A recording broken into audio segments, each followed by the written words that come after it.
finally got there. We had some technical issues and all kinds of different things, but you know what? Welcome, the one and only Kevin Peterson. And the one and only Jay Staples. Family Matters, we do this every Wednesday and to the best of our abilities. And it's simply a show that we lost a lot of our CGs, things rolling below us. But what we do every Wednesday is answer questions that we get throughout the week. And you are more than welcome to chime in with a comment and ask your questions directly. Kevin Peterson is our family guru. I call him the family whisperer. You can go to chronichope.us and get all kinds of free resources. And you get to see a lot of good-looking pictures of Kevin and probably a couple of dogs, if I had to guess. But maybe. chronichope.us is where you can find him. You can also send questions. He'll respond to your emails. He's very quick. Kevin W. Peterson on Instagram. Check him out. I creep him all the time, all kinds of videos and so forth. So, Kevin, you're everywhere. Oh my God, man! According to you, it's great, man. Thanks. I like having you around. You're great, buddy. So let's get right into the questions. We've had a lot of questions, 3, 4, 5 of them maybe. It's just what to do around the holidays. I mean, you have the loved ones. Their issues are glaring, but the family wants to stay together. Do you send them to treatment? Do you have a talk before the holidays? Do you just kind of a brief synopsis on what do families do around the holidays when there's obvious substance abuse going on? Well, that's a great question. I did an interview today on a radio station asking that exact same question. So here's the thing, and the holidays always kind of bring out the best and the worst of us, right? And when I mean addicts and alcoholics. So if you got the holidays coming up, you got somebody in the house or somebody in the family that struggles. It's perfectly okay to sit them down and say, hey, we love you. We want to have you at Thanksgiving, but we're not okay with you drinking. And if that's a problem, then it's okay if you don't come. But we're not going to let your behavior destroy the entire evening. We're just not going to do that. And that's how it's going to go. And that's about declaring a boundary with them and saying, you don't call them up and say, look, God damn it, don't you show up with drinking, you piece of shit, I'm coming out with the guns, Kevin. I may or may not have heard that before in my life. Hey, it's a family show. I'll do whatever I want. And so, you got to be able to sit down with them ahead of time and lay out the expectations and just say, hey, we really are excited for Christmas or Thanksgiving or whatever. And we're happy to have you here, or Hanukkah, whatever the feast is. But these are the rules and regulations, and we expect everybody to abide by them. Another good thing too is there's going to be some rules at the dinner table. There's going to be no politics.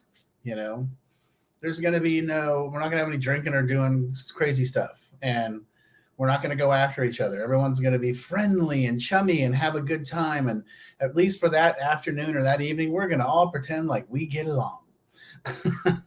And I mean, you have the families where it's probably necessary to go into treatment centers, inpatient, all kinds of treatment centers. They stay open over the holidays. They do their best. I mean, so how do you deal with families about, if there is truly a need and kind of them walking through what it looks like for the grand scheme of things to maybe miss these holidays while being in treatment?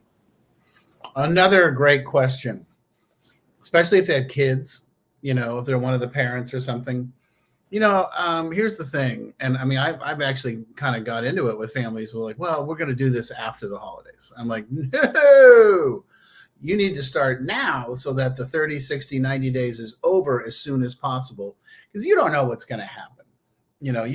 And by the way, they know it's coming, so let's just get this thing started up and people go to people go to treatment on Thanksgiving, Christmas, New Year's, Valentine's Day, Easter, July 4th, Memorial Day. When I first graduated from graduate school, I used to work the psych unit, and I'd always be like, oh no, I'll work Christmas and Thanksgiving and New Year's. Are you kidding?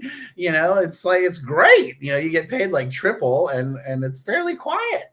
Nobody shows up because everyone's on. They're more or less always on their good behavior. Because they don't want to get thrown out. But if somebody's not, then you should never hesitate to just say, hey, we love you and we want to save your life. This isn't, we're not bullying you. We're not trying to belittle you. We're not trying to go after you. We love you and we want to save your life. So, it's time to lay down some rules. Yeah. Spent many holidays in a treatment center myself, but as we're about to leave and go celebrate Thanksgiving with the family, one Thanksgiving, one Christmas missed, you have 14. I got for me 14 now, a sober, healthy Jay showing up to the holidays instead of everyone being on edge. So, yeah, absolutely. Our son is on probation, but he is heavily abusing drugs. His lawyer seems to think that is a problem, in a sense that the lawyer now believes now we're going to have to admit that he's been actively using. So this family is ultimately trying to, sounds like, kick into gear, but this lawyer's like, well, let's just be, I don't want another charge happening because we're admitting. How do you go through kind of this legal process, treatment, probation? Well, I don't know the exact rules of the case or the situation, so I don't want to overstep my bounds here. But and if the lawyer is saying, don't do anything, don't put him into treatment, I'm not saying he is or isn't, or she is or isn't, but that's dangerous. You're playing with people's lives. I'll tell you, the lawyers that I know, if they have a client that's got a drug charge and they know that the client's using, 9 times out of 10 they'll be like, yeah, don't call me, because I'm the one. I'm going to go in front of court and say, hey, he's getting it together, he's doing everything he can, blah blah blah blah blah, and then next week you're going to get busted again. It makes me look like an idiot, and I lose all my credibility. So I would get this guy into treatment ASAP. That's really what it comes down, especially with heavily using drugs. Because the thing is, people die from that all the time. I mean, a lot. I mean, oh my God, it's just crazy. So, my position would be, let's get him help ASAP. Trust me, there isn't a courthouse in the country that, frowns upon people going to treatment, takes it out of their realm. They don't have to house them. They don't have to pay for them, solves the problem. They can always postpone. They'll be happy to postpone. So that's the answer. There's really no other answer. And if the lawyer's not buying into that, you might want to consider a different lawyer, Well, I mean, I've done this on numerous occasions. I mean, I've never come across a judge or a court system that's going to punish or add a charge if they find out that he left the state or whatever it is to go to treatment. All they're going to ask is have that treatment center send us a letter saying he's there and we're good. So I am the furthest thing from a lawyer. I've spent a lot of time talking to lawyers on the other side of the table, but I would just tell you, I've never once, and I've been pretty heavily in the legal system, I've never heard someone get punished for going to treatment. And I've never heard a court or any kind of system saying we're going to add an extra charge because someone's trying to better themselves. So that's what I will say. Non-legal advice from Jay Staples. I'll just throw that out there. Although I stayed at a Holiday Inn one time, so that was like jail. Yeah. hey, man, this late Wednesday night, Kevin. I am curious to hear if you think that at some point treatment becomes unsuccessful. So you know what? Sometimes the producer is under extreme amount of pressure and sometimes doesn't proofread. That said producer is maybe on screen, maybe not. But so this topic is one I get all the time. Yeah. Someone that's been through 30 days, 90 days, sober livings, IOPs, therapy, they've done it all, and it's like, hey, it's not sticking, and the family's like, what's going to be different this time? Like, do you reach a point where treatment becomes, sending them to inpatient becomes, I don't want to say pointless or useless, but unsuccessful? Like, they want to know, why was this time going to be different? Well, here's the thing. First of all, treatment is always successful because they're sober. And it's not the treatment's fault, people center's fault, that when they leave, they don't follow through. So let's just start with that. And then the second phase or second concept of this question to me would be, well, I'd much rather have them in treatment than in jail or dead. And I don't care if they're going to go to treatment and stare at the wall and throw a tantrum like a 4-year-old. They're alive and capable of doing that. The number of people that I know that are sober today that are like, I went to 17 treatment centers and it was that last one that opened the door for me. I'm like, that to me, that's really what it comes down to, is you don't give up on, we don't give up on people. We don't do that. That's just not how we roll. We don't give up on them. We don't toss people out. We don't discard people. They're not garbage. They're not trash. Some people need extra help. Who knows? This person might need some medically assisted treatment. They might need Suboxone. I mean, there's also programs that are 12 months long that are peer driven, where you got to get a job and mom and dad don't pay for it. There's a great one here in Brunswick, Georgia that does that. I'm sure there's ones in Texas that do that and everywhere else.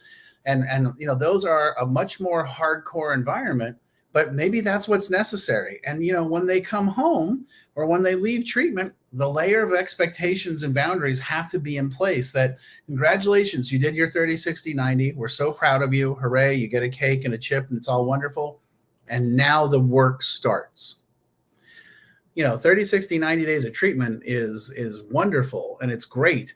But, going out there and slugging it out day to day in that first year is hard, man. Everything's different and weird and new, and you're sensitive and raw and emotional and feelings. And, I was either like thrilled to death or freaking out, and so, you have to have a system in place for when you leave. I always tell people that when they leave treatment, that's the day when the work really starts. It's that day 31 to day 365 is the real grind. And that's why they got to have the system in place. You got to have a system. You got to have people, you got to have your friends, you got to have your family, you got to have your sober people, you got to have your therapist, you got to have your psychiatrist, you got to have your community. It's all got to be there. And you got to have a schedule, and you got to be accountable, and you got to be transparent. Otherwise, it ain't going to work. I don't know about you. When I got sober, I didn't have anywhere else to go. It was pretty much a one-way street. It was like, oh, you want to come here and have some free coffee and listen to the old guys talk? Sure. Nobody else wants to hang out with me, And then I got a job, and when I was fortunate that where I worked, they had a meeting on campus in Los Angeles at USC. And I got permission to leave a little early and come back a little late and go to AA. My boss, after a year or two, he's like, hey, I really need you to keep it really to an hour. He goes, but I know you're going to AA. So, and I know they take attendance, so I don't want you to get in trouble. I'm like, oh, yeah, no, they don't do that. And he's like, okay, then you need to be back at 60 minutes. I'm like, no problem. Well, as someone that been through numerous experiences, treatment centers, 90 days, I went to a long-term place and here in Texas, which led me to Texas. Maybe moving on Monday. I've been saying that for 14 years probably. But, it's this question, and the question I continue to get asked. I'm just glad my parents didn't give up on me. I'm glad I didn't give up on myself. And, and I can never answer the question, why was that time, the last time, different?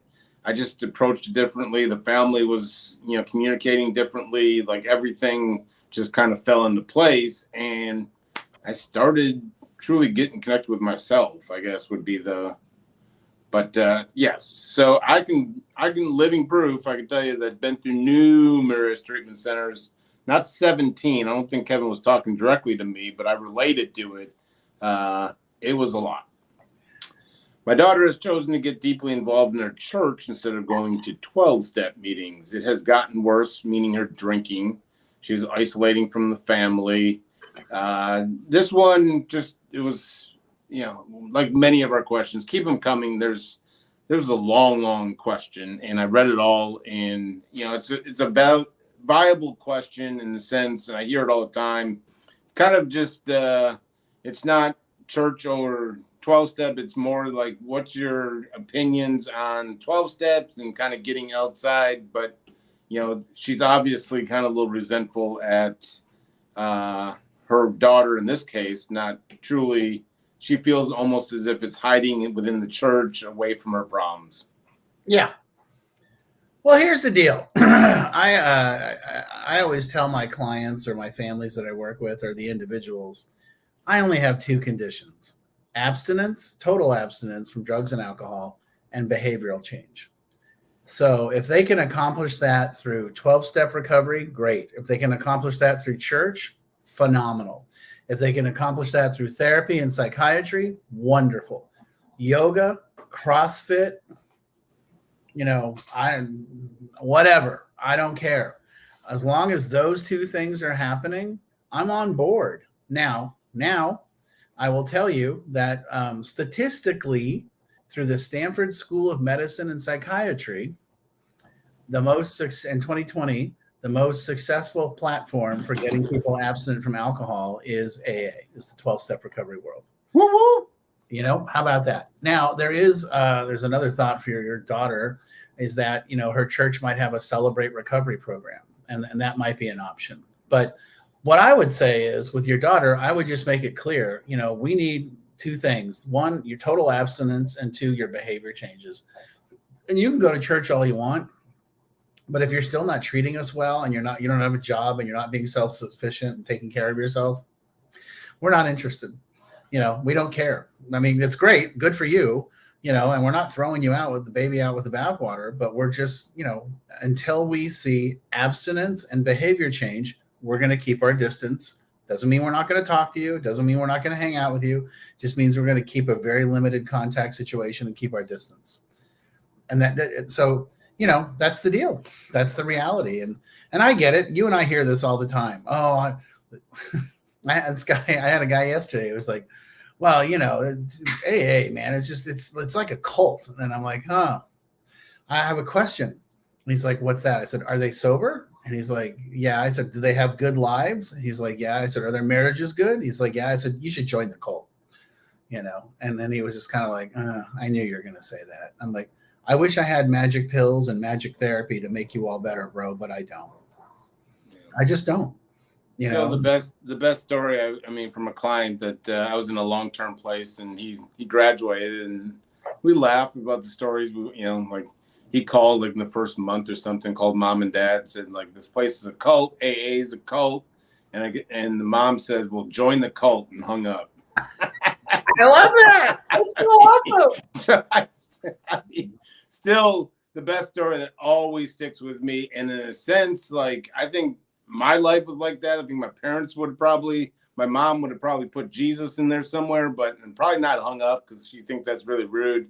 But I think her message would have been the same. And yeah, there's so many different kind of fellowship meetings, and there's so many different ways. I mean, there's different meetings, and there's different areas of town and people. And I mean, it's fine if you don't find a meeting that you connect with, find another one, because there's probably one that starts 30 minutes later. I mean, so that's what my sponsor always says. If you don't like this meeting, there's one that probably starts an hour later. Go to that one, and then keep doing it until you find, but more often than not, it's the attitude and the closed-mindedness going into it. But like, the age-old, I hate one-liners, but get in the center of the room and stay there, not at the outskirts. And I was living on the outskirts of life for far too long, and to be in the middle, it's tough.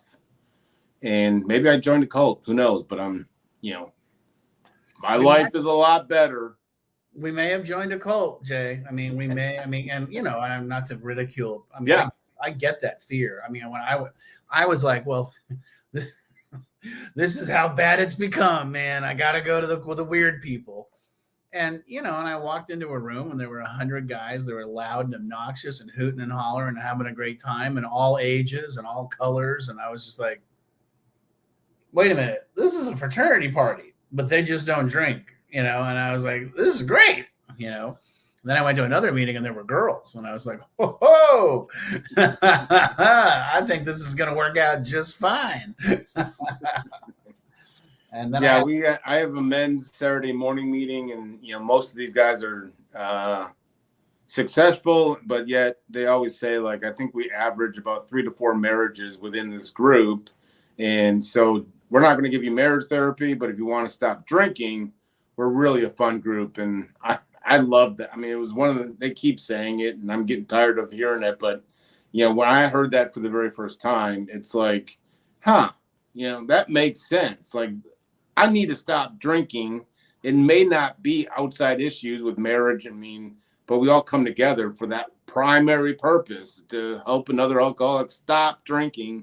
And that's really all it is. And lo and behold, you have lifelong friends, and you can't wait for certain meetings, and you get commitments and so forth. But you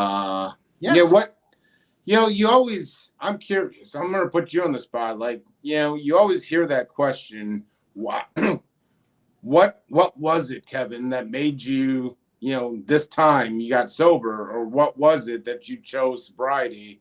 Like, what do you think is kind of just a blanket statement, or you can use your personal, but what is it that kind of gets someone to the other side, do you think? Well, I'll tell you, for me personally, it was the people around me holding their boundaries and they got together and they made it clear. They didn't do an intervention. I mean, I guess we would call it kind of a soft intervention today, but my mom and my sister voted my dad spokesman, and he laid it down, and he was like, we love you, but we can't be around you. And I'd heard, like you said, I heard that before, and I had like, I'll tone it down. I'm gonna limit, all the nonsense we say. And this time around, I was like, you don't love me. You've never loved me. My life is so hard. And as we're driving in my dad's BMW, and I'm like, my life's hard. And he's just like, and they held their ground and they wouldn't budge. And then when 6 weeks later, when I'm like, okay, what do we got to do here to make this work? They had a plan. They had a plan. The plan was, you got to go to therapy with your dad. And I was like, okay, I can run therapy, And I started going to therapy in January of 1991 with my dad. And, sooner or later, the therapist was like, you're an alcoholic, right? And I'm like, yeah. And I'm like, what do I do? Because, he had spent time slowly pulling my life apart and laying it out on a table and saying, let's look at all the situations and the timelines. You went here and you totaled a car, drunk. You went here and you flunked out of college, drunk. You went here and you did this, drunk, and I was like, yeah, you're right. And he's like, so I think you need to quit. I'm like, I'm in. So I had the evidence laid out in front of me. For me, that's what worked, and it really was just my parents being super consistent and holding that boundary and keeping that back. Even when I was sober, I was like, I'm going to pay off all my debts and be a good man. And da-da-da-da. My dad's like, sure. Heard that before. And they stood back and they watched. And because, the truth is, right, we judge ourselves by our intentions. Other people judge us by our actions, and that's what it came down to. And what I just said, believe it or not, has nothing to do with quitting drinking. Well, it does, but quitting drinking and quitting doing drugs was the ticket to the show. That was the cover for the party, And when I got to the party, they were like, oh yeah, no, we don't drink or do drugs, but we change the way we live, and we take accountability and responsibility for how we treat people. And look around the room. These people are successful. And I don't mean money successful. I mean, they have marriages, they have friends, they have lives. They're not freaking miserable. They're not angry all the time. And they're not all lovely and perfect, but they're digging in and dealing with life. And I was like, yeah, that's what I want. That's what I want. And I mean, it worked. Next thing I knew, I was hanging out with a bunch of guys that were sober and nuts, which was great. Yeah. Someone always says like not drinking or doing drugs is just the marketing to get you to the concert, and then they wow you with like, this was a show I never thought I would see. It's like the not drinking, taking that out of your life was like, I can relate to that. I'll go. And then lo and behold, you realize like you've been standing in your own way the whole time. And when you start working on yourself by doing simple things, then it's I the other day I had someone that really loses her glass of wine, like doesn't know where to place it, and so we were all in a big group, and half of us were sober, and one of them came from a meeting, and so she got her first introduction to the AA Big Book, and so we're sitting around dinner on a patio, and she's paging through, we're telling jokes and hooting and hollering, and so like she's been quiet for like 30 minutes or something. We're all like joking around, and she's like, you know what, this book isn't just for alcohol. It's like, I'm going to adopt some of these principles. And I was like, see, like it's a cult. It's a cult. Watch out, it's a cult. Yeah, so I think I get bonus points because she doesn't even have a problem and she got hooked on the cult. So we kid because we care. But you know what? So another week, and hopefully next week, or we may not do the Thanksgiving week. Oh, why not? I'm going to be traveling with family. I'll see. We'll see. But we got to get it back in our rhythm, baby. I like what you're saying. Let me see if I can get on I'll be on a different time zone. But anyway, we'll hopefully have all the CGs and everything back to normal. But like always, truly a pleasure. Kevin Peterson, you once again helped us out, and I have not left you speechless yet. So maybe that's why. Come back next week, because one of these weeks I'll get him speechless. Where he's like, I don't know the answer to that. No idea. Never heard of that one before. Not a clue. What do you do with that stuff? All righty, Kevin. Let's see it. Hopefully next week. All right.